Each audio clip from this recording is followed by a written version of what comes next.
What is up, everybody? It's Joe from JLW Games coming at you with another cool video. Today, I'm going to be showing you guys how to get higher ratings on your coasters for your parks and everything. This is going to be a great video for beginners, so if you're not looking for a beginner's guide, then you're probably here at the wrong video. But if you're just trying to create nice coasters that have higher ratings, might be for you. So the first thing I want you to do is go to your settings and make sure under game here on the game tab that you disable your track limits. Make sure you check this. This is usually by default unchecked. And then also make sure, if you scroll up here, make sure your coaster friction controls are checked as well. This will allow us to really do whatever we want. Now, if you are a beginner, I do recommend going ahead and starting with a classic wooden coaster model. Then that would be the Monster. So this is a good place to start. So you can hit your Z key or your Z key to rotate. If you hold it down, you can actually get an actual rotation. Or if you're like me, you'll use the advanced move tools. But before we do that, some of you might not even know how to change where your entrance and exit can be on the side of the station. So if you go right here, right now it's set on the left-hand side, so you see where the gates are on the station, or on the left-hand side of the station. It's also set to where the exit's also on the left side. Usually that's not typically very realistic. There's some coasters that do that, but a larger scale coaster usually enters on one side and exits on the other. But if you go on this drop down, you can change this here. So you can do left to right, right to left, or both exiting on right or both exiting on left. I'm just going to do left entry, right exit. So if you push X on before you place this, if you just push X on your keyboard, this is actually going to bring up your advanced move tool, and this allows you to move it wherever you want very precisely in every single direction. If you push it again, you can actually rotate it the other way as well. So you can also put on angle snap, that way you can be very precise, or you can freeform it wherever you want your station. I'm going to keep the angle snap off for now, and this is very important. Usually I always raise the station just a little bit so we have a little bit of room from the ground as we dispatch the train. So let's go ahead and click that down. It's going to do this, but before we go into that, we're going to change a few things. So click on your let's go ahead and click out of the edit, and we're going to go to operations, friction multiplier, and I'm going to go about 0.5 to get us started. You can always go a little bit lower, but the wooden coaster typically has higher friction, so that's why I said you want to make sure you have those controls available to you. That's why you need to go in your settings and make sure your friction controls are on. I think by default they typically are. So usually most people would like to go straight into a lift hill. No, that's not necessarily unrealistic. There are a lot of rides that do have that, but I like to typically do a little bit before the lift, even if it's a little dip into the lift, which is fine. So you can adjust your size of your track right here. And we're going to keep the angle snap on for this tutorial to make it a little bit simple for you guys. You can go freeform if you want to. Without the angle snap, you can also change the amount of degrees it snaps by. I usually keep it at 15, which is a nice one. To go with. If you have the mod, you can actually, I think the mod allows you to do an 11.25 snap, which is interesting. So if you don't have the mod, I'm going to keep it at 15. So out of the station here, we're going to dip it down about 30 degrees. And we're going to go back down to 0. This is going to give us a nice little dip out of the station. Whoops, I apparently had chain lift selected.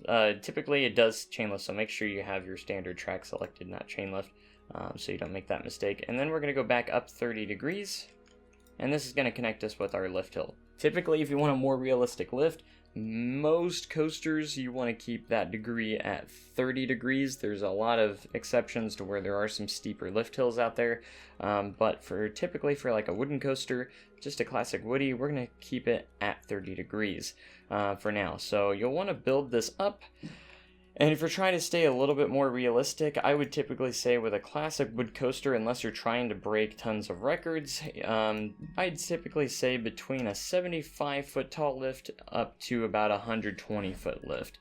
And if you want to just kind of meet in the middle, or somewhere around 100 will be fine. And then you'll, of course, go ahead and make the top of your lift or round it off up here to 0.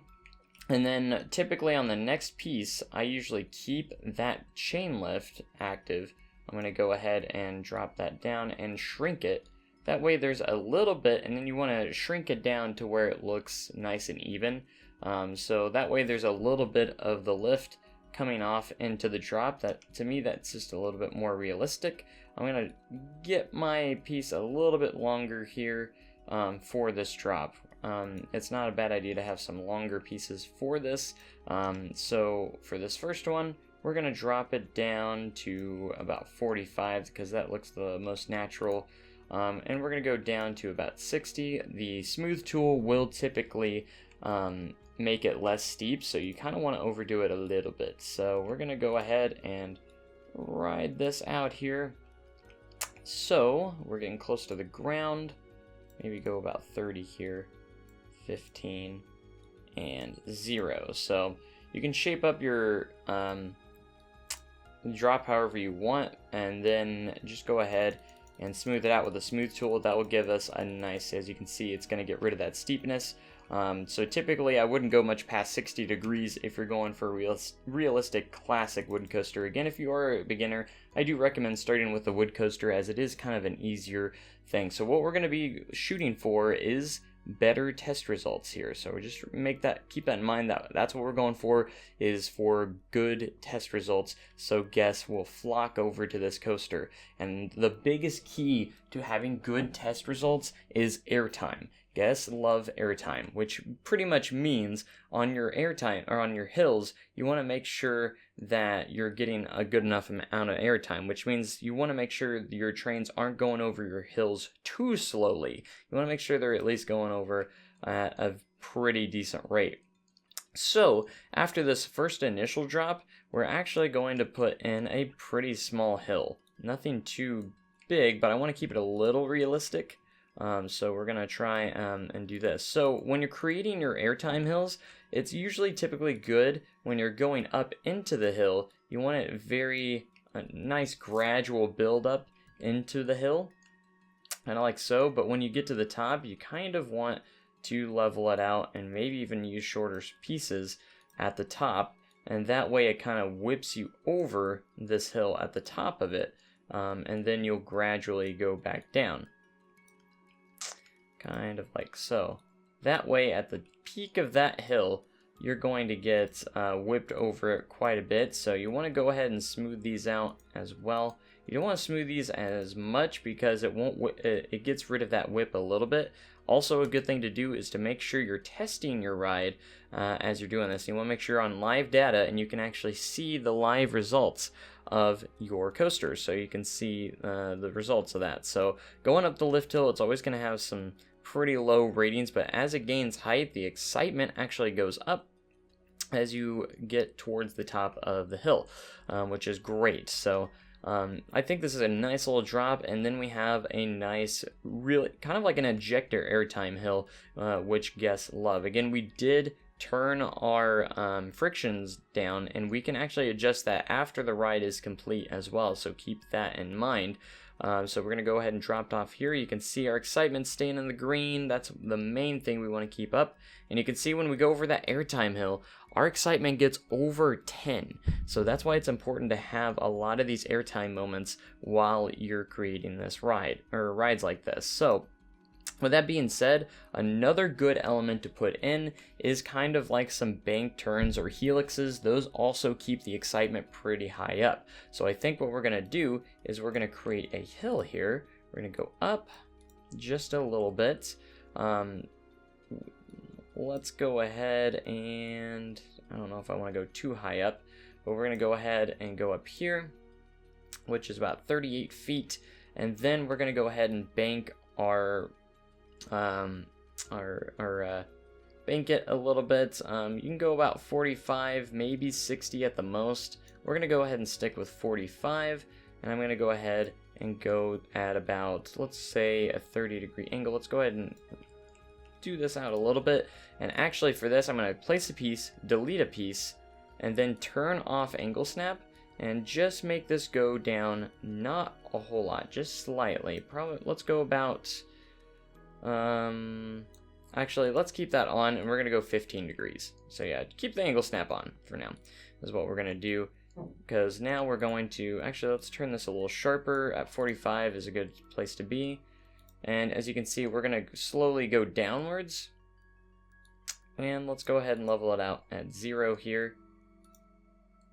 And we're going to go start going back up here, and we're going to go back over and have a little interaction with our last track here. So basically we're going to have like this little helix. Let's go ahead and rotate this back to 0. And you can see it stays green as you go across that turn, which is really what we're going for. So then we're going to go back to 45 here. So we're going to do a nice little twist and turn element here to actually turn us around. We're going to go back to 15 or 30. Actually, I think we're going to go, let's go 30 and have kind of a nice little intense turn here. And drop it off here. Now this wooden coaster, I wouldn't say is a completely classic layout. You're going to have some twisty sections as well. And you can go ahead, if you're a beginner, this is not too bad of a way to start smoothing, but I have an advanced smooth method that I use. But for now, since you're a beginner, just go ahead and go through here.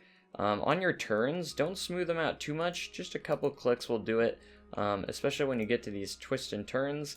And everything like that, just kind of keep those nice as well. Just kind of smooth a little bit as you go along. As you can see, we did dip under 6 for half a second. It's okay if you dip under for a few times, as long as the majority of our ride is going to be in the green. So what we're going to do now is kind of go up.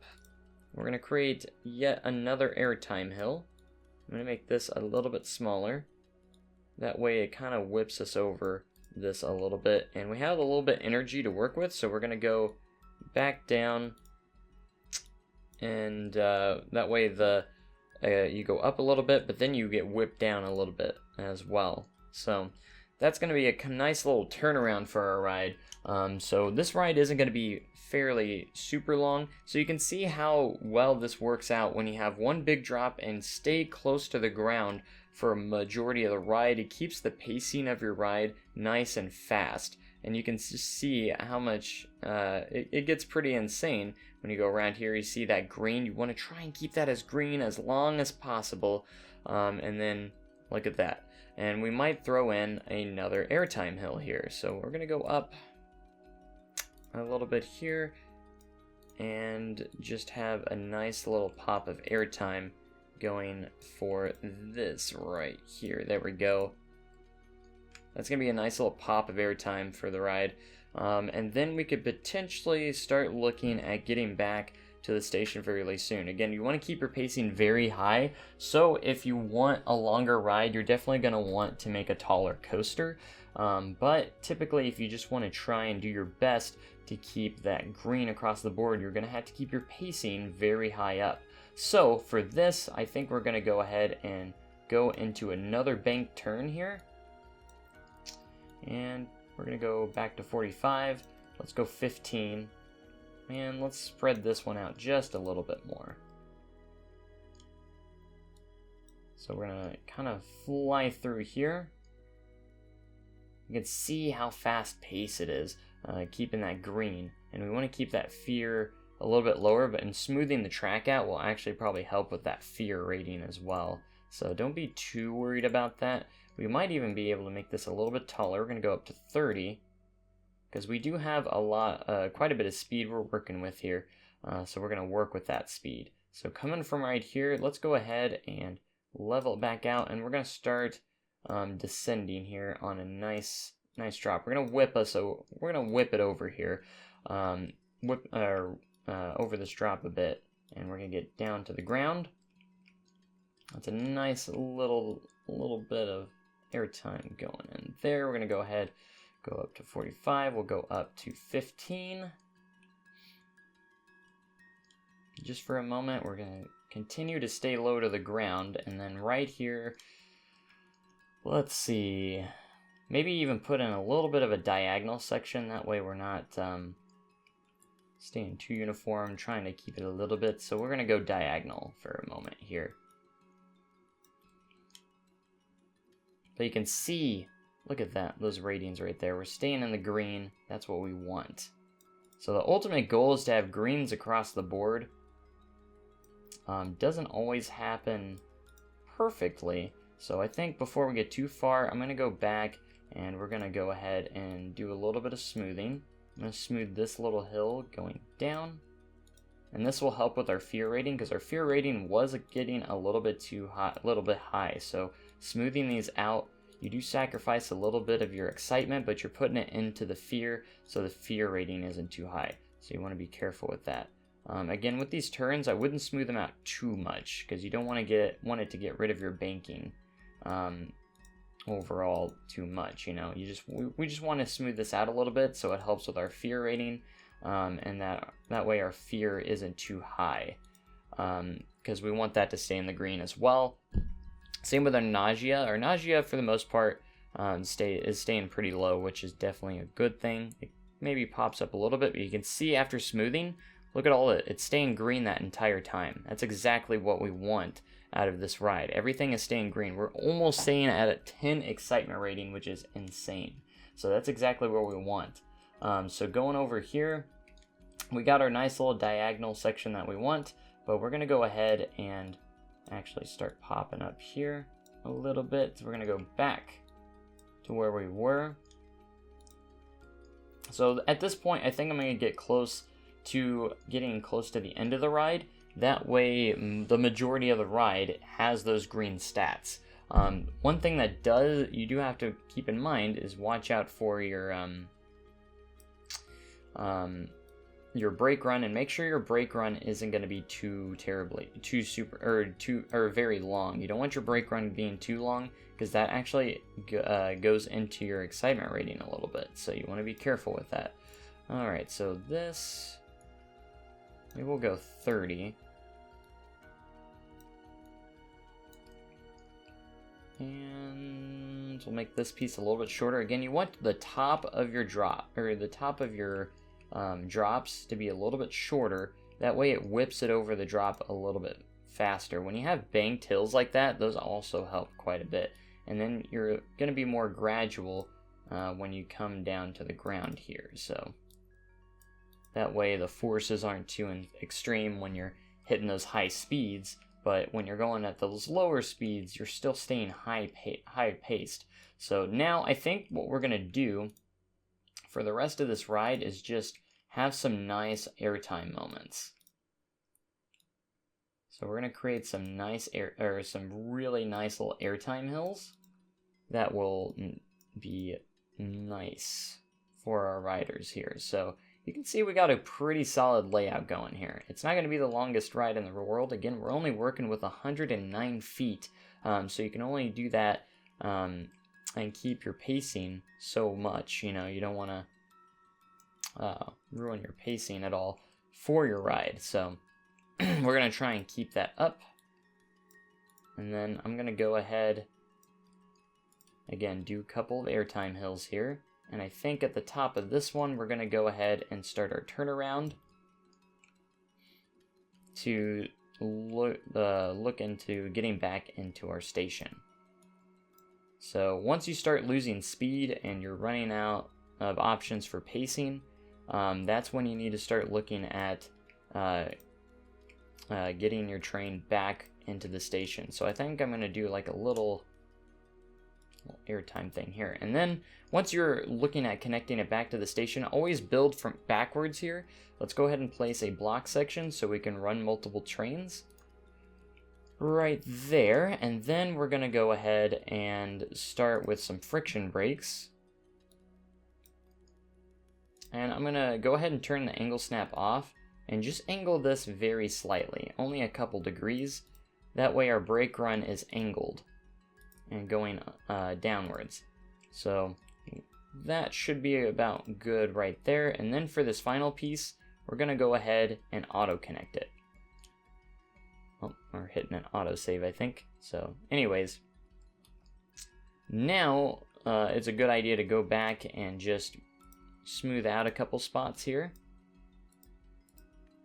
Make sure that our airtime hills are shaped very nicely.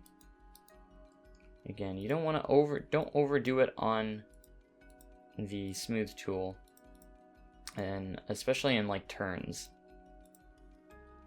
So you can see green, green, green, green, green. We might need to adjust our brakes to a little bit. But no, they're pretty good. That way you're not on the brake run too long, and you don't want to be sitting on that brake run for too long. So when it goes back in, we'll get our test results here. Actually, probably won't get our test results. So now we can kind of, I'm going to go ahead and fast forward this so we can see what our final test results is, even when you are done with your layout. It's important that to not give up hope. If you don't get greens across the board right away, there are some adjustments you can make to help with that, to make sure that maybe you can get your excitement a little bit higher. So this might not be greens across the board. It is, sweet. So look at that, greens across the board, which means it's going to be a very popular ride. We have a lot of airtime. If we go to results here, we can kind of see that our duration is 79.1 seconds, so it's just over a minute ride. It's not a very long ride, but that's okay. Our track length's only 2,605 feet, max speed of 53 miles per hour, an 89-foot tall drop. Look at that, only 89 feet on the drop, and we were able to still get greens across the board, which is really good. Total airtime count 9. That is a high airtime count. I don't ever the airtime duration is always kind of inaccurate, I feel, in playing a coaster, but it says 3.5 seconds. But look at our airtime count. That made the difference right there. The amount of airtime moments in this the small ride. This ride's just barely over a minute, and we have 9 airtime moments. That's insane to me. So that's really where it comes down to, is airtime and doing some twists and turns. And helixes are always a good option as well for rides like this. So you can see twist turns, and it's a very exciting ride, and it should turn out fairly smooth as well. But you can see how fast paced it is hitting that brake run, which is definitely good. So if you have not hit your max excitement ratings and stuff like that, here's a few things you can try and get that up there. The first thing you can do is go into your operations and turn the friction multiplier down a little bit as well. Try doing that. If that doesn't work, it should work a little bit. It should help you. Another thing you can do is head to your chain lift hill and speed up the chain lift a little bit. And this might actually help your ratings go a little bit higher, so because it's going to be faster pace. It's going to help with your pacing of your ride, so that way it stays faster through the whole thing.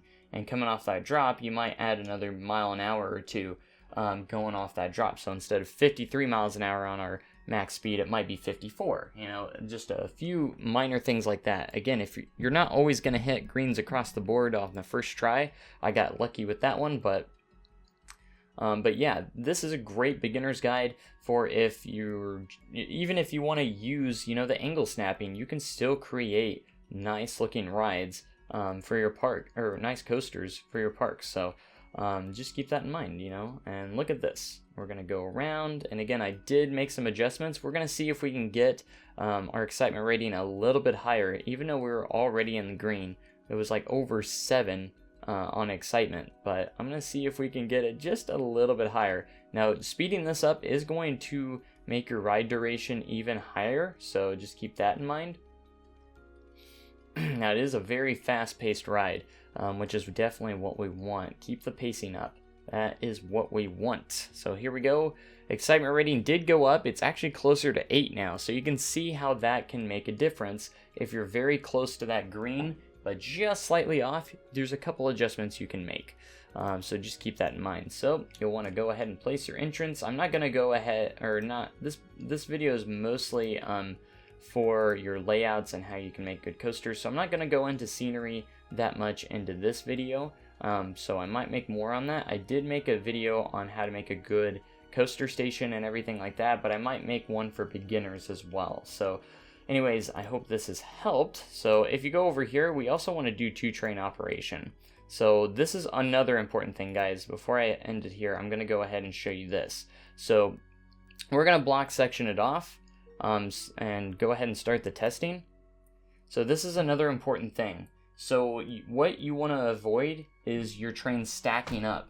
That will affect your excitement rating. So if your train is stuck on the brake run or gets stuck on the lift because of the block sections, that is kind of an issue, because if they're sitting on one of those, it's actually going to affect your excitement rating, because when you're sitting on a brake run or sitting on the lift hill, your guests are going to get bored, and it's not good. So you want to make sure you time your trains out properly. So when this goes over the drop, naturally it is going to go ahead, the second train is going to go ahead and start climbing the next lift hill.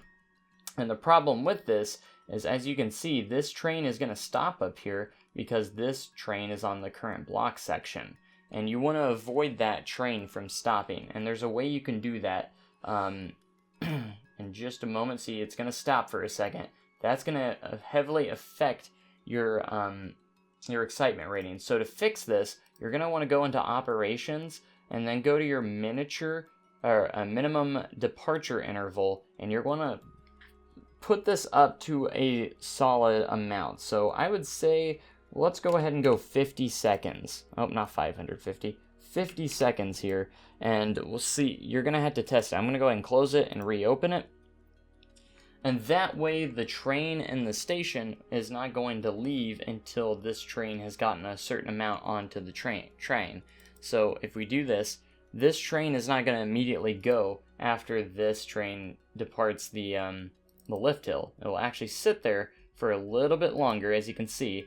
That way, when the ride officially starts, it's not going to get stuck on the lift hill, and that kind of helps with realism as well. So, because we don't want this train dispatching until this train's gotten far enough into the layout to where it's not going to stop this one on top. I hope that's not too confusing, but just make sure if you do a basic layout like this that you do a little, or do go in and see, look at that, it hits the brake run, this one's dispatching.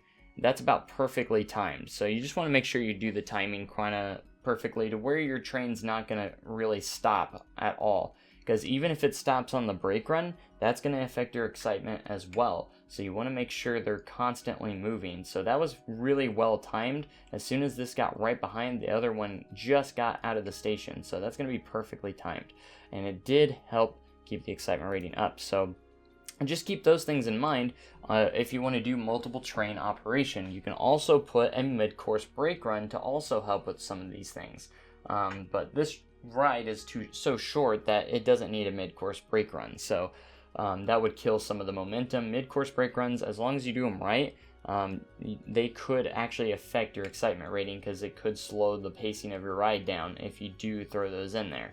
So anyways, I hope this guide has helped you create some higher rating on your train or coaster train, or on your coaster building. So this is a wooden coaster layout. So if you're doing like a steel coaster, you're probably going to be doing different things. So this is mainly for the wood coaster. Different coaster styles are going to have different ways of getting your higher excitement rating. But just keep in mind, when any coaster you're building, airtime, hills, fast pacing, that's what you want. Don't go too fast, because you don't want you got to have that very good balance of pacing, but not so fast to where it's going to skyrocket your fear. So you don't want the fear too high either. So you got to balance everything out. So airtime is good, fast pacing is good, and this will cause guests to just frolic to this ride, just because of that. Those test results of the excitement rating are so high. So that's going to be huge for this ride. So I hope you guys learned something with this and it helps. Just keep in mind, again, airtime and helixes, some nice bank turns and stuff like that, twisted sections, stuff like that, is going to be a big key to getting your excitement ratings high overall. But if you're a beginner, I do urge you to try out the wood coaster first, and then go on to other things, because there's different ways you can also raise your excitement. You can actually put down a lot of scenery as well, this will also raise your excitement rating a bit as well. Now, these little golden treasure chests, if you have enough money or if you're in Sandbox, you can actually place these around. Just drag them, and if you don't want them visible, just drag them underneath the ground. And these are actually will help with your track scenery rating throughout the ride, because these actually are like a cheat to get your track scenery rating high, because they're like $10,000. So that's actually very kind of a cheat almost, especially if you're like in Sandbox and you just want your coaster to get noticed. Look at that, I placed all those down, and if I go into my track scenery rating, you can see it's already gone up to average, and you can get that to high very easily, and it's actually going to raise the excitement slightly if we go ahead and fast forward. So if you do a lot of scenery around your ride, like theming and stuff like that, it is going to help with your ratings as well. Let's see if this actually raises it a little bit. It might take a few cycles before it actually affects it, because that last one may not have counted.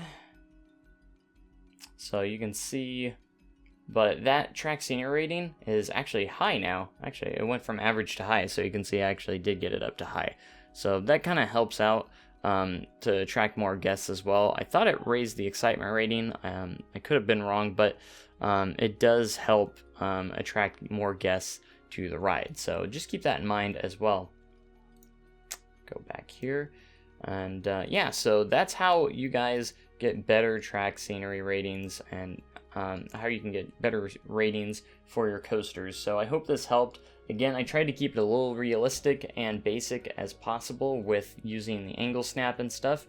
So hopefully this helped you guys out in creating some really good coasters that will attract a lot of guests. So anyways, that's going to do it for this video. I hope you guys enjoyed. Make sure you comment, like, and subscribe for more amazing tutorials and videos like this one. I'm going to have some more coming out. I'm going to do some more advanced tutorials later on for you more advanced builders, and again, and for some of you beginners as well, to help you out with your skills in Planet Coaster. So let me know if this helped you. Let me know if it didn't help you. Let me know if I wasted your time, because I love hearing that feedback. So anyways, that's about going to do it for this video. Make sure you have a great day and even cooler tomorrow, and I'll see you guys in the next video. Goodbye. I'm going to end it with the POV, so enjoy.